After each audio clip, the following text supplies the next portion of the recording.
Commander Lee Nari pressed her face against the cold metal of the observation window.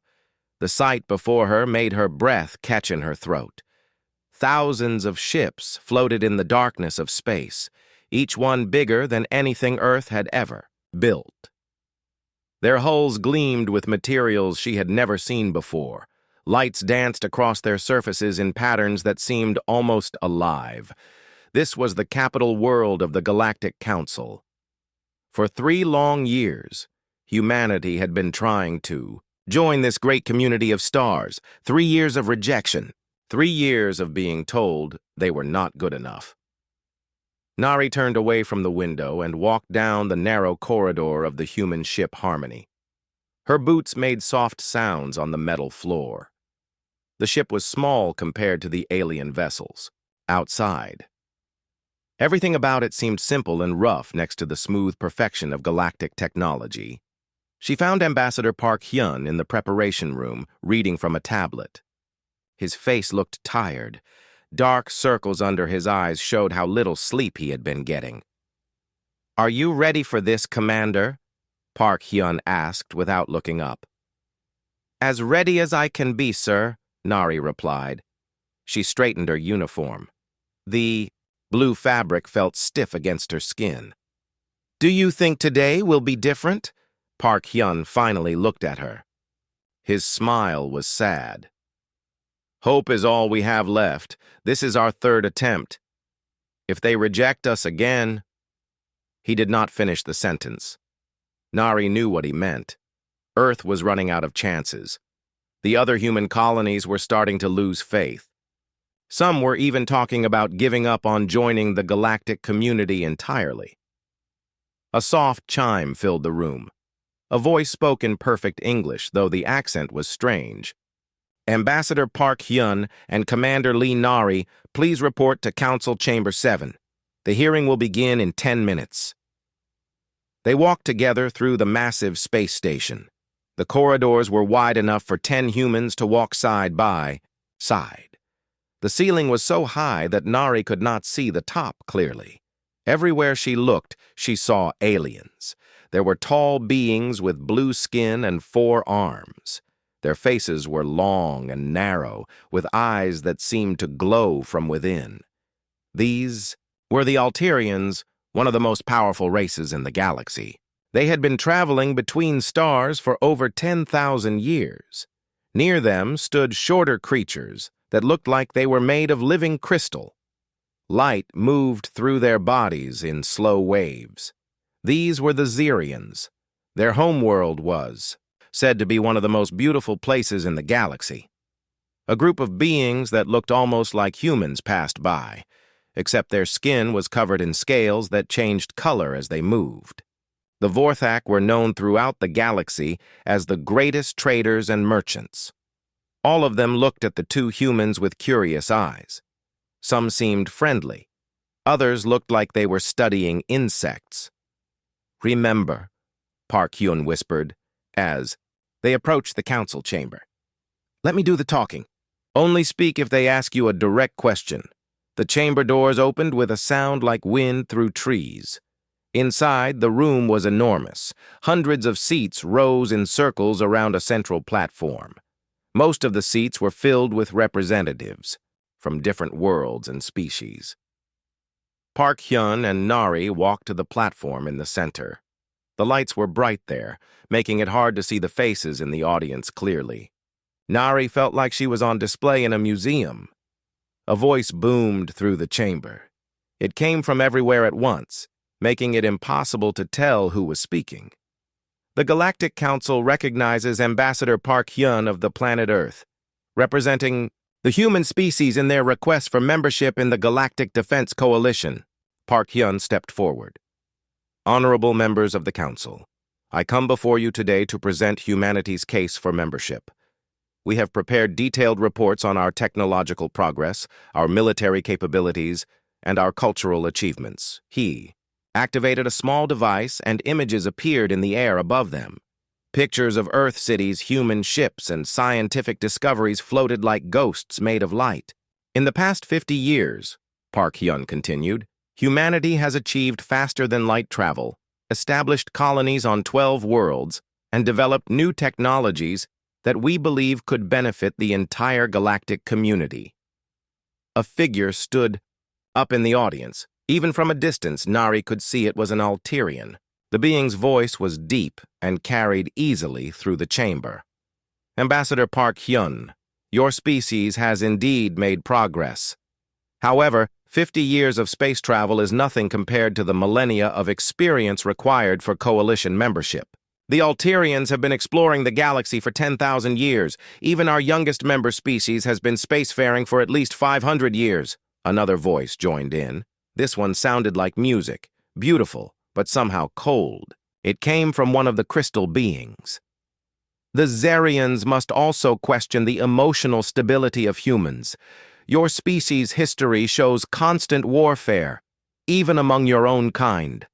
How can we trust you with the advanced technologies and weapons that coalition membership would provide? A third voice spoke up. This one had a hissing quality that made Nari think of snakes. The Vorthak Trade Empire has reviewed Earth's economic reports. Your production capabilities are limited. Your resource extraction methods are inefficient. What could humanity possibly offer to the coalition that we do not already possess? Park Hyun tried to answer each criticism, but Nari could see he was fighting a losing battle. The council members had already made up their minds. They saw humans as children playing at being adults. Hours passed. The questions became more pointed, the rejections more clear. Finally, the High Chancellor of the Alterians stood up. The chamber fell silent. The Council has heard Earth's petition, the Chancellor said. While we acknowledge the progress humanity has made, we cannot approve membership at this time. Your species lacks the technological sophistication required for coalition membership.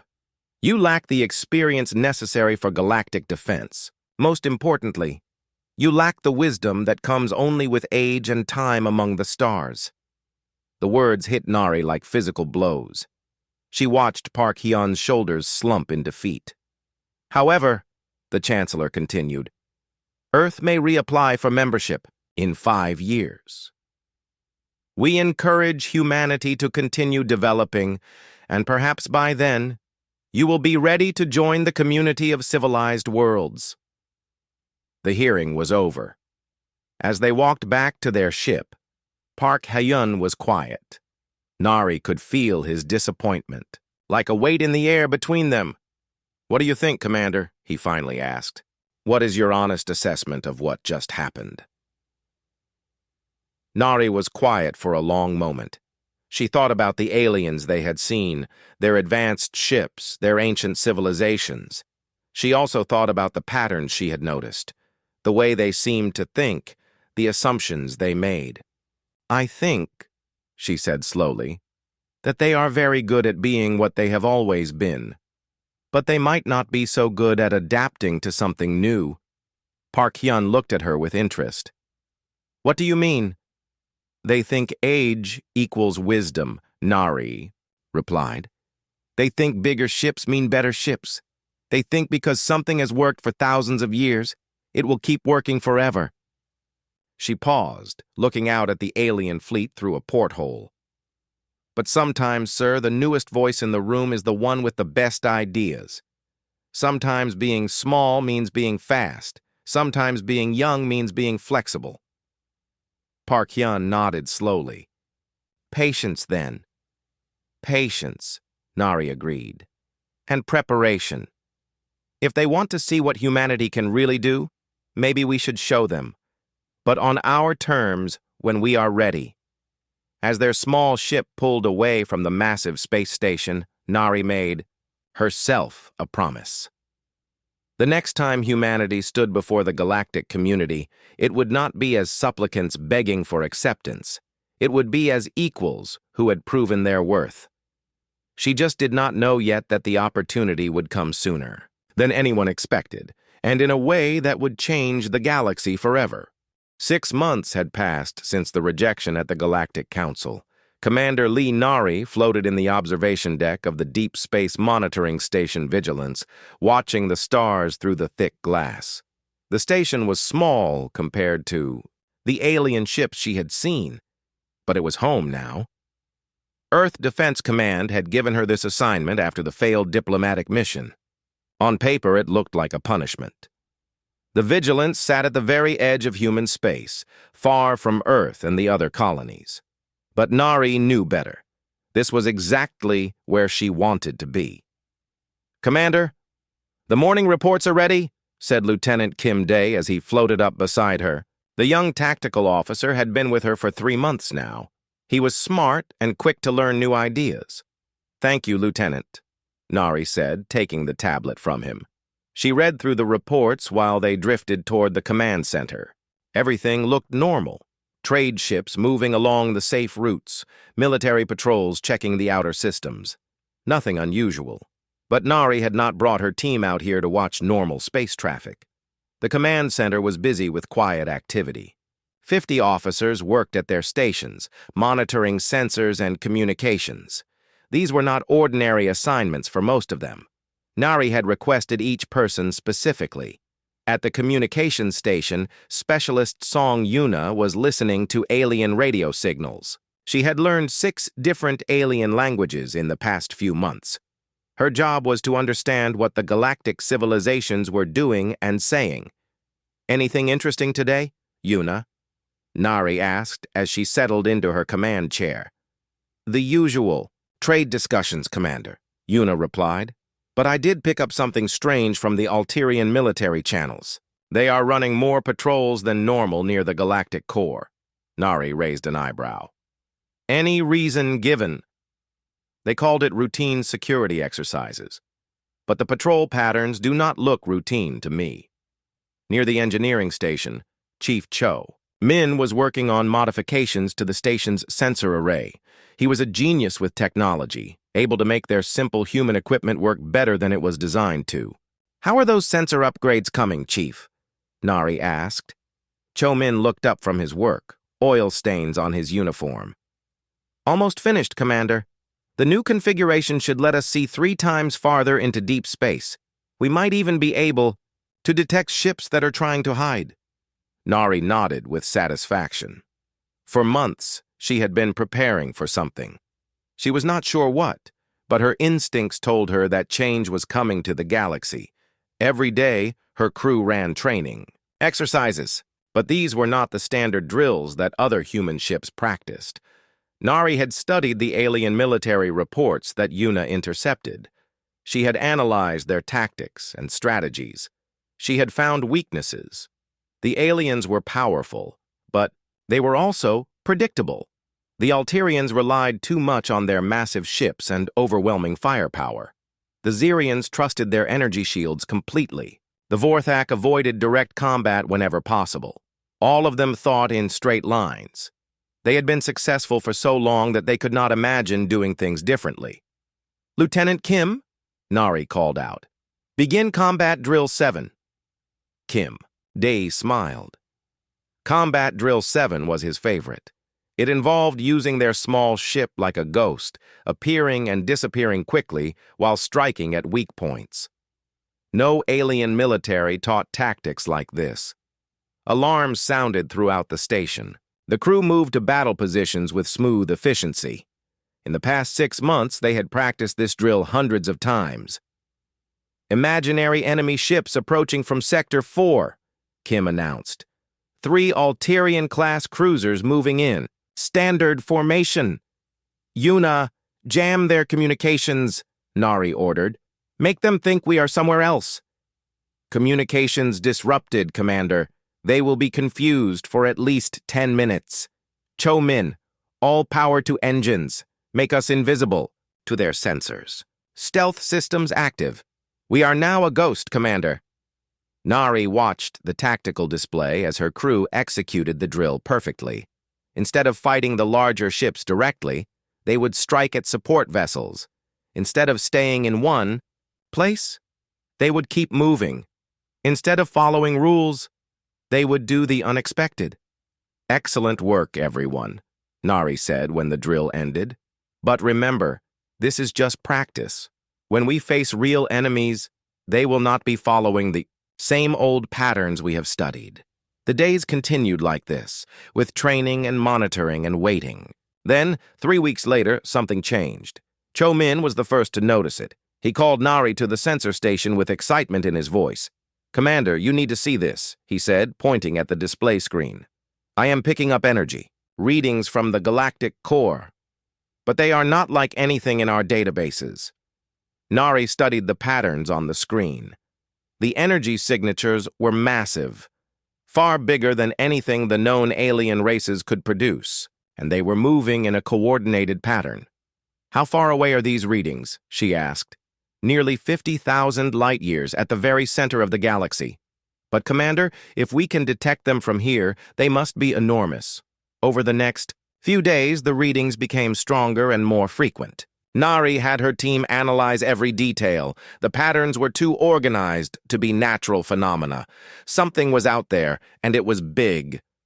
"Una, try to contact the Galactic Council," Nari ordered. "Send them our sensor data. They need to know about this." Una worked at her station for several minutes, then looked up with frustration. "I have reached the Alterian Defense Command, Commander. They say they will review our data and get back to us." Days passed without a response. Finally, a message came through from the Alterian Fleet Commander. "The message is short, Commander," Una said. "They say our data shows amateur speculation from an unranked species. They suggest we focus on monitoring our own small territory instead of making wild guesses about galactic phenomena."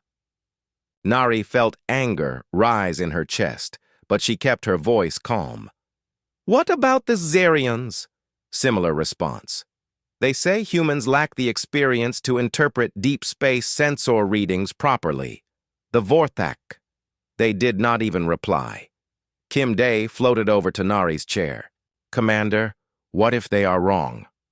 What if there really is something out there?" Nari looked at the sensor data again. The patterns were becoming clearer every day. Whatever was causing these readings was getting closer to the inhabited parts of the galaxy. "Then we keep watching," she said. "And we keep preparing. If the galactic powers want to ignore us, that is their choice. But we will not ignore what our own eyes tell us." She turned to address the entire command center. "Listen carefully, everyone. We may be unranked in the eyes of the galaxy. They may think we are too young and inexperienced to understand what we are seeing. But I believe something is coming. Something big. And when it arrives, we will be ready." The crew worked with new determination.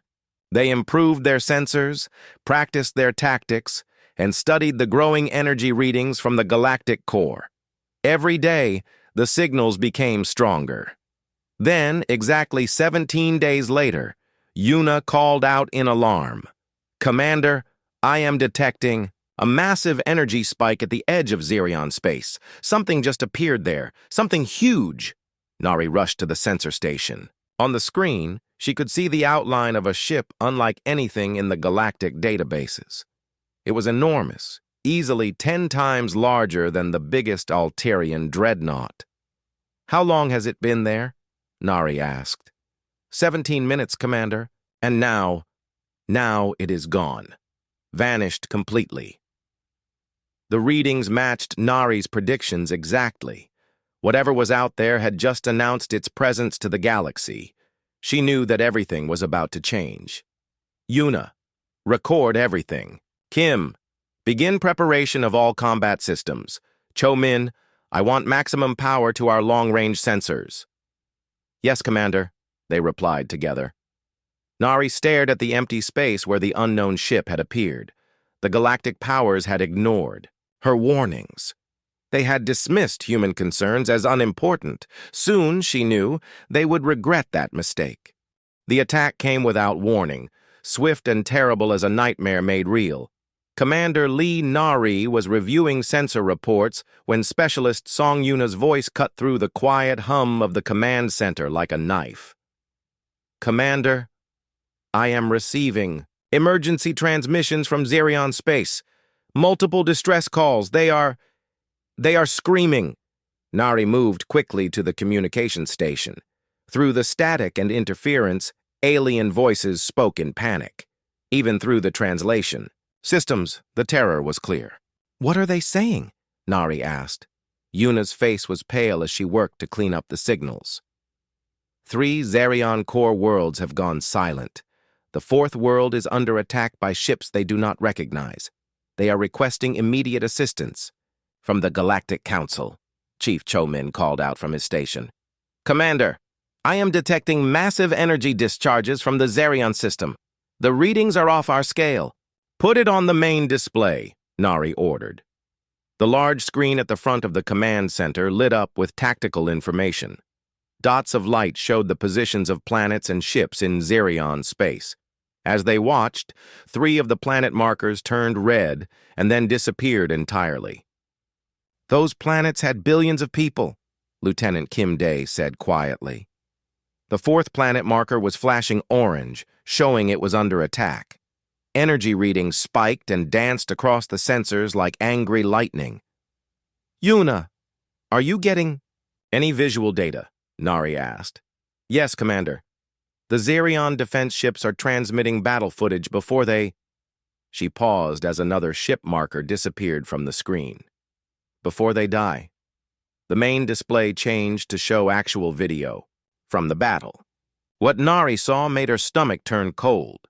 Ships unlike anything in the galactic databases filled the screen. They were massive, dark, and seemed to bend light around them. Their hulls looked like they were made of shadow and metal twisted into impossible shapes. When they fired their weapons, reality itself seemed to tear apart. The famous Zerion energy shields, which had protected their worlds for thousands of years, simply vanished when these weapons touched them. The crystalline beings' defense ships tried to fight back, but their energy beams passed through the enemy vessels like they were made of air. How is that possible? Kim Day asked. Their shields have never failed before. Nari studied the battle, footage carefully. The enemy weapons are not hitting the shields, she said. They are passing through them. Those ships exist partially outside normal space. More emergency transmissions flooded in. The Altarian High Command was mobilizing their massive fleet. Vorthak trade ships were fleeing in all directions. Every military force in the galaxy was scrambling to respond to a threat they did not understand. Commander, Yuna said, I am receiving a transmission from the Galactic Council. They are calling for emergency sessions and requesting aid from all member species. All member species, Nari repeated. Are they asking for human assistance? Yuna listened to her headset for a moment, then shook her head. No, Commander. The request does not mention Earth at all. On the tactical display, more Zerion ships died. The 4th planet's marker turned red and began to fade. In less than 2 hours, an entire star system with billions of inhabitants had been destroyed. Chomin, I want everything our sensors can. Tell us about those ships, Nari ordered. The engineer worked frantically at his station. Commander, their technology is completely unknown, but I am detecting patterns in their attack formations. They seem to coordinate their movements through small vessels that stay behind the main fleet. Nari moved closer to study the sensor data. Show me these coordination ships. Chomin highlighted several smaller objects on the display. They were much smaller than the massive attack ships, but they moved in precise patterns. These small ships, Nari said slowly, they are maintaining the phasing technology that lets the big ships pass through shields. Kim Day joined them at the sensor station. If we could disable those small ships, the big ships would become vulnerable to normal weapons, Nari finished. Chomin, I want detailed scans of those coordination vessels. Find me their weaknesses. Reports continued to stream in from across the galaxy. The Altarian fleet had engaged the enemy near the Zerion border. Their massive dreadnoughts, each one carrying enough firepower to destroy a moon, were being torn apart like paper toys. The enemy's strategy was simple and devastating.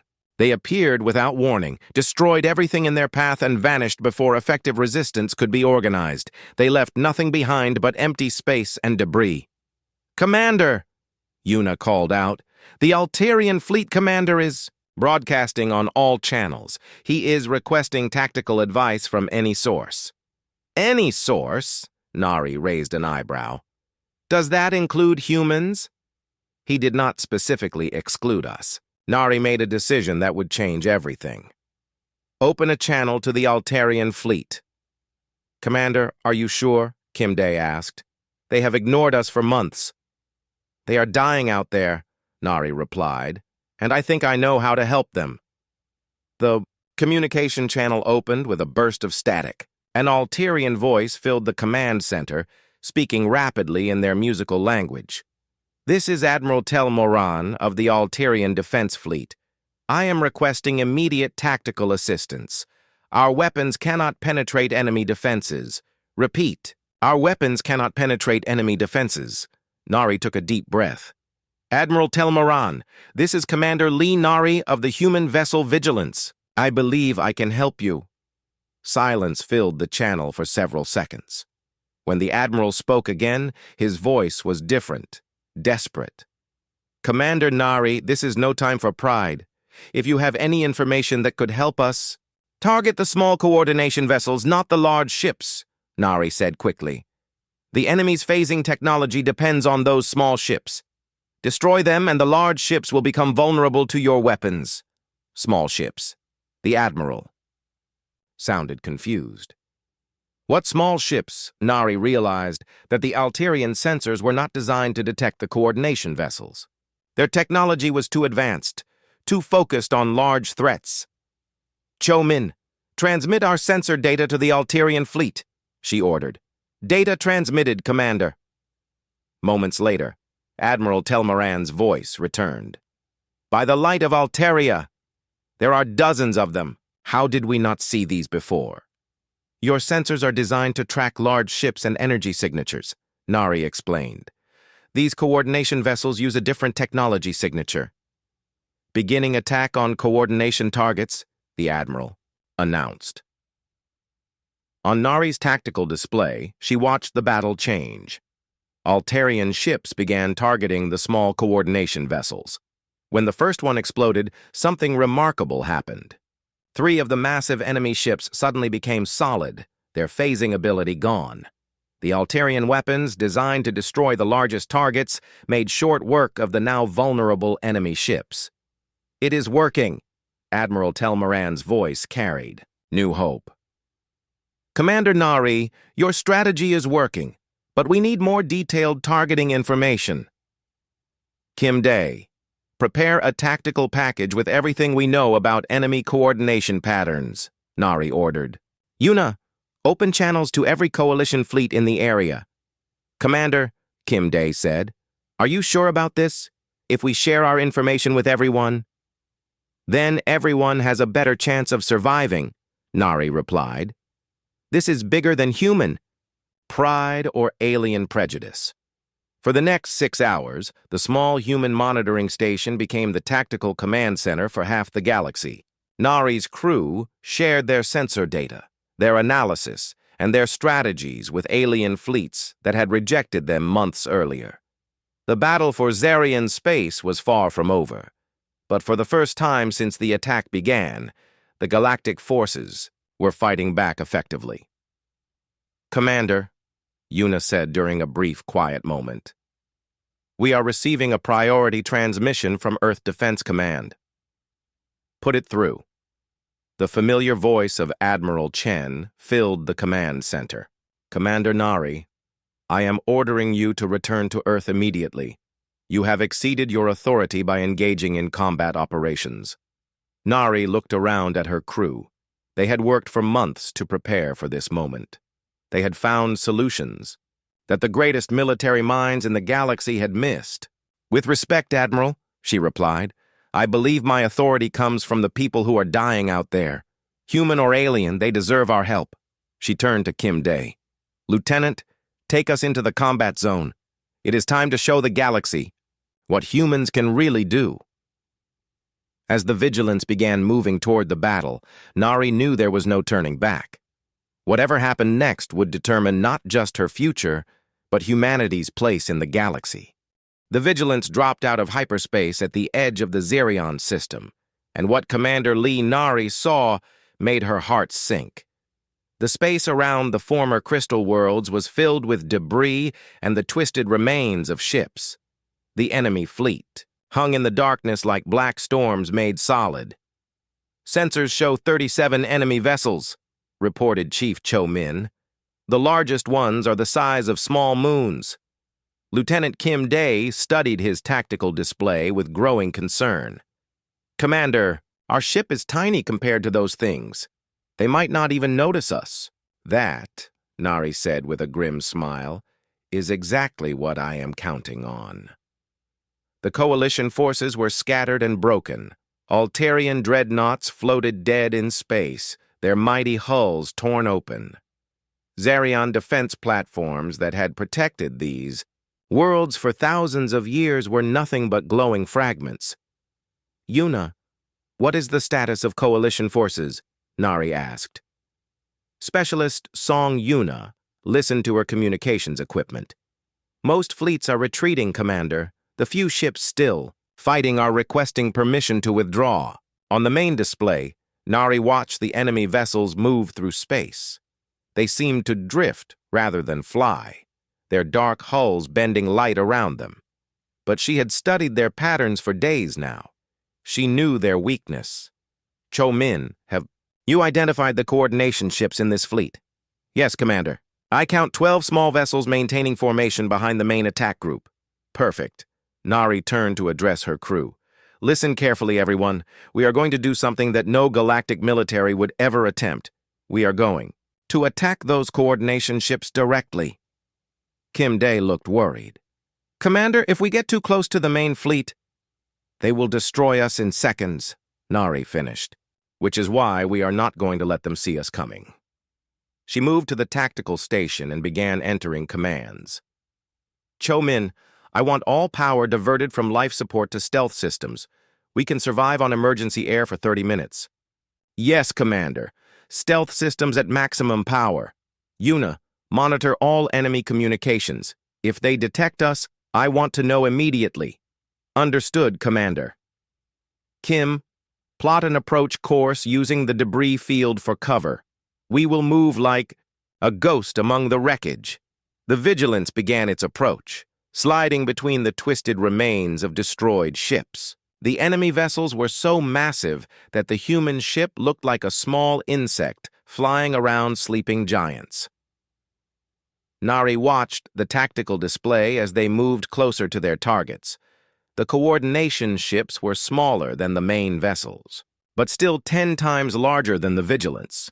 Each one pulsed with strange energy that kept the main fleet's phasing technology working. "First target in range," Kim reported. "Weapons ready?" Nari asked. "All weapons ready, Commander. Fire!" The human ship's missiles streaked through space, their simple chemical explosives seeming pathetic compared to the advanced weapons around them. But they struck the coordination ship exactly where Cho Min had calculated its weakest point. The explosion was beautiful and terrible. The coordination ship's hull cracked like an egg, spilling energy and atmosphere into space. Immediately, 3 of the massive enemy vessels began to flicker, their phasing ability failing. "Target destroyed," Kim reported with excitement. 3 main ships are now solid, broadcasting targeting data to all coalition forces, Una announced.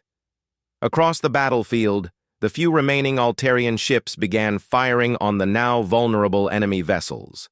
Their massive weapons, designed to crack planets, tore through the solid hulls like paper. But the enemy was learning. The remaining coordination ships began moving, spreading out to make targeting more difficult. "They know what we are doing," Cho Min warned. "The coordination ships are taking evasive action." "Then we need to move faster," Nari replied. "Kim, take us to the next target." For the next 20 minutes, the Vigilance played a deadly game of hide-and-seek among the wreckage. They would appear long enough to destroy a coordination ship, then vanish back into the debris field before the enemy could respond. With each successful attack, more of the massive ships became vulnerable. Coalition forces that had been retreating began to turn around and rejoin the fight. "Commander, Una called out. "I am receiving a transmission from Admiral Telmoran. He wants to coordinate attacks with us." "Tell him to focus on the solid targets," Nari replied. "Leave the coordination, ships, to us." But their luck could not last forever. As they approached their seventh target, warning alarms filled the bridge. "Commander, we have been detected," Cho-Min announced. "Multiple enemy ships are moving to intercept." On the display, Nari could see enemy vessels turning toward them like predators sensing prey. Their weapons began charging with deadly energy. "All power to engines," she ordered. "Get us out of here!" The Vigilance shot forward, weaving between debris and incoming weapons fire. Energy beams that could vaporize a city block missed them by meters. "They are too fast," Kim said. "We cannot outrun them." Nari made a decision that surprised everyone on the bridge. "Then we do not run. Cho-Min, how many coordination ships are left?" "5, Commander." "And how much explosive material do we have left?" Cho-Min checked his systems. "Enough for 3 more attacks, maybe 4 if we get lucky." "What about our emergency supplies?" "Commander," Kim said slowly, "you are not thinking what I think you are thinking." Nari turned to face her crew. "The shuttle bay has enough explosive material to destroy one of those coordination ships completely, but someone would have to fly it directly into the target." The bridge fell silent except for the sound of approaching enemy ships. "I will do it," Kim said immediately. "No," Cho-Min said. "I know the enemy ship designs better. I should go." "I volunteer," Una added quietly. Nari felt pride swell in her chest. These people, her crew, were willing to die to save worlds they had never seen, for people who had rejected them. "No one is dying today," she said firmly. "We will use the automated systems, program the shuttle to fly itself into the target." They worked quickly while the enemy ships closed in. Cho-Min loaded the shuttle with every explosive device they had. Kim programmed the flight path. Una transmitted the plan to coalition forces. "Shuttle ready for launch," Cho-Min reported. "Launch!" Nari ordered. The small shuttle shot out of the Vigilance and streaked toward the largest coordination ship. Enemy weapons tried to stop it, but the shuttle was too small and fast. The explosion lit up space like a new star. The coordination ship and 2 others nearby were completely destroyed. Across the battlefield, a dozen enemy ships suddenly became solid and vulnerable. "All remaining coalition ships, this is Commander Nari," she broadcast on all frequencies. "Attack now while they are solid. This is our chance." The response was immediate. Every surviving ship in the system opened fire on the enemy fleet. Alterian dreadnoughts that had seemed helpless minutes before now poured devastating fire into their attackers. The tide of battle turned in moments. Without their phasing ability, the enemy ships were still dangerous, but no longer invincible. One by one, they began to fall. "Commander," Una said with wonder in her voice, "we are receiving congratulations from fleets across the system. Admiral Telmoran is asking if we can join his task force permanently." Nari watched the last enemy ship explode on her display. "Tell him we would be honored to serve alongside the Alterian fleet." She paused, then added, "As equals." The communication channel crackled with what sounded like alien laughter.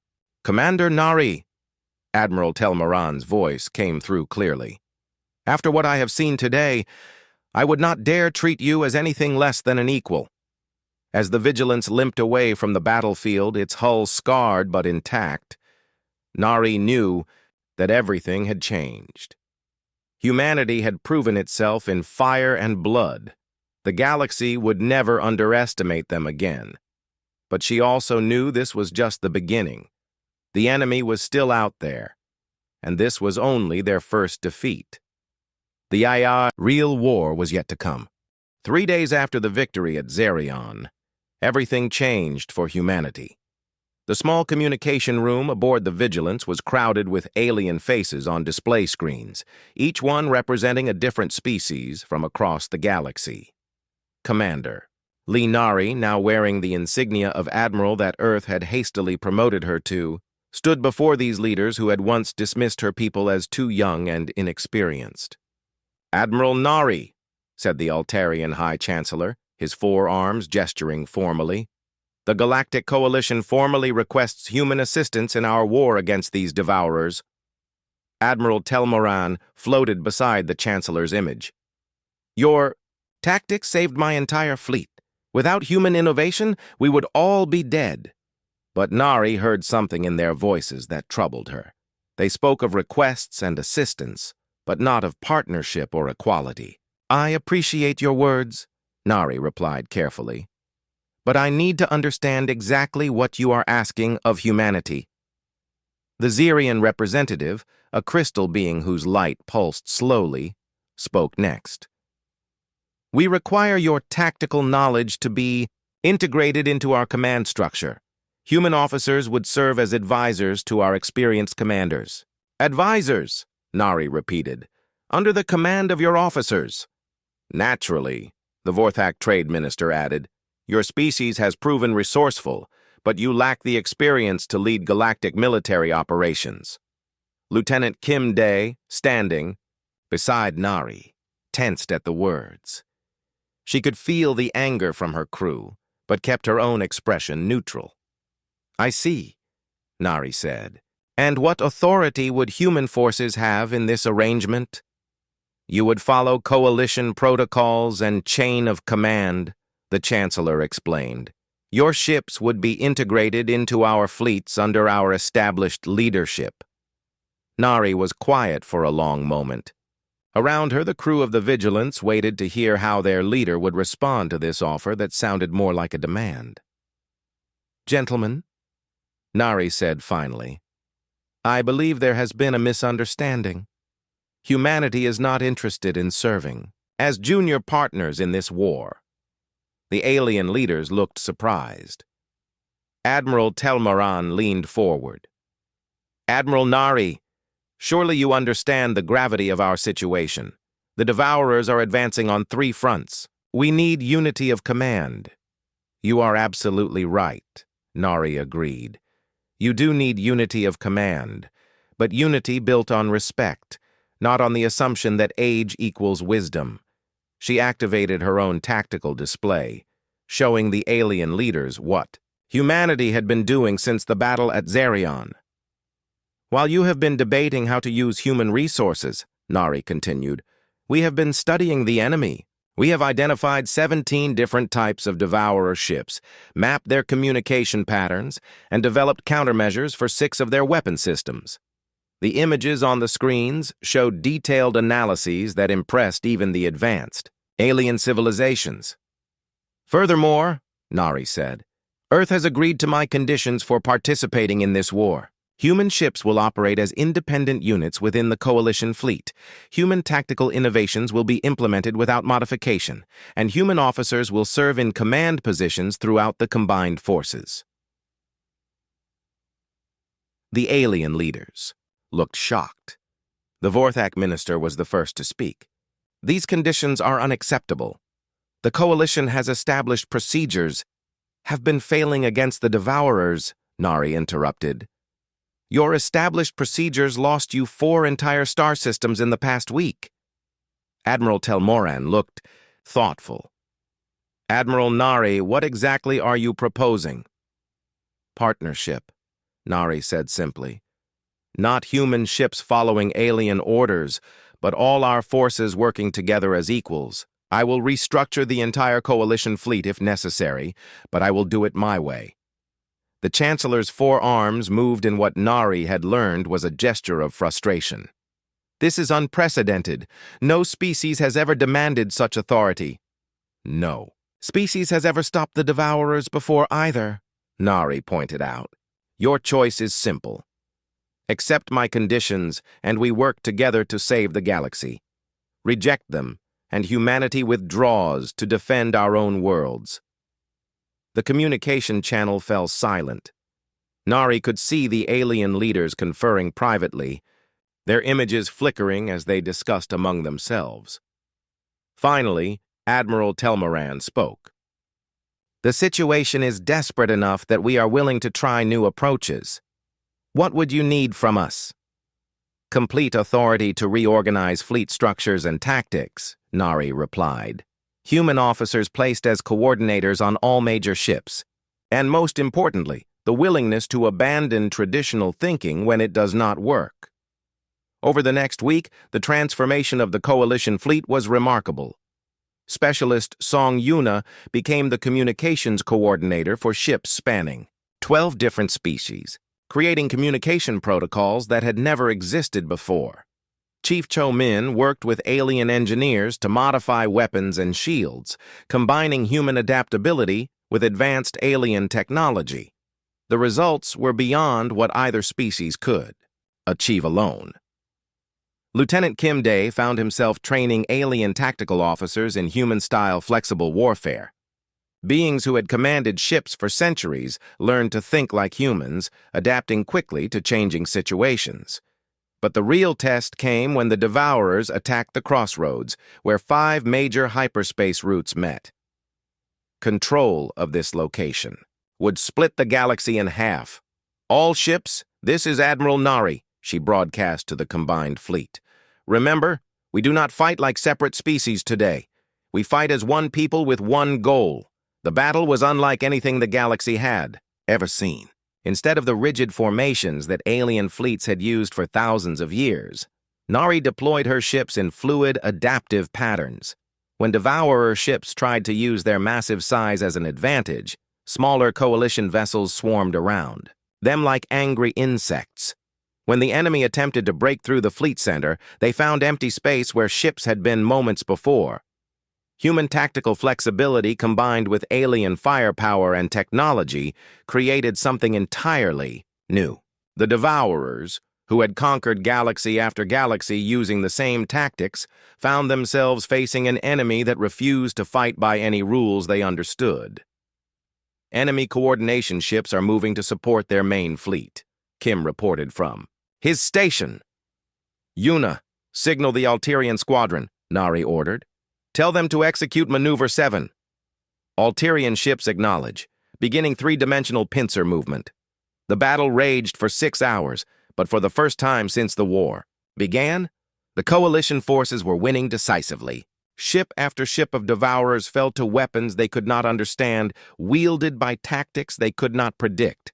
When the last enemy vessel exploded, the communication channels filled with cheers in dozens of different languages. Admiral Nari, came Admiral Telmoran's voice. I owe you an apology. We should have listened to your people from the beginning. Nari looked around at her crew, human and alien officers working side by side. We all make mistakes, Admiral. What matters is that we learn from them. The victory at the crossroads changed everything. Across the galaxy, species that had ignored humanity for years now requested human tactical advisors. The Galactic Council voted unanimously to grant Earth full membership in the coalition. But Nari knew this was still not the end. Intelligence gathered from captured Devourer ships revealed a terrifying truth. This fleet was just the advance force. The real Devourer Armada was still coming, and it was larger than anything the galaxy had ever faced. Commander Cho, Nari said as she studied the latest reports, how long do we have before the main fleet arrives? Based on their movement patterns, approximately 6 months, Admiral. Nari nodded. 6 months to prepare for a battle that would determine the fate of every living being in the galaxy. 6 months to prove that the alliance she had forged could survive the ultimate test. Then we had better get to work, she said. 6 months later, Admiral Lee Nari stood in the command center of the massive space station Unity, watching the largest fleet in galactic history prepare for battle. Ships from every member species floated in perfect formation, their hulls gleaming in the light of distant stars. But her mind was not on the battle preparations. It was on the moral choice that would define everything that came after. Admiral, Lieutenant Kim Dae called from his station. The final Devourer fleet has entered our sensor range. The numbers are overwhelming. Nari moved to the tactical. display. What she saw there would have terrified her 6 months ago. Thousands of enemy ships filled the space between galaxies, each one massive beyond imagination. Their dark hulls seemed to drink the light from nearby stars. "How many?" she asked quietly. "Over 10,000 ships, Admiral. Many of them larger than anything we have seen before." Chief Cho Min looked up from his engineering station with worry in his eyes. "Admiral, our combined fleet has less than 3,000 ships. Even with our new tactics, the numbers are against us. Around the command center, officers from dozens of different species worked together with smooth efficiency. The unity that Nari had forged over the past months was real, but would it be enough against such overwhelming force? Una, are you still receiving transmissions from the Devourer fleet?" Nari asked. Specialist Song Una nodded. "Yes, Admiral. The same repeating message in their language. Our translators are still working on it. For weeks, Nari had been studying everything they had, learned about the Devourers, the captured ships, the communication patterns, the tactical data. Something about them troubled her, something beyond their obvious threat.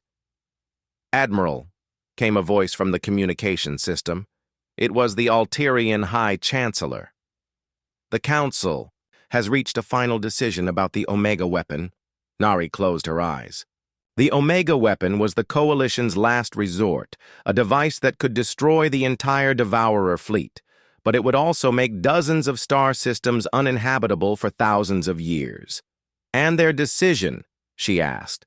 "Authorization is granted. We will deploy the weapon as soon as the enemy fleet reaches the target zone."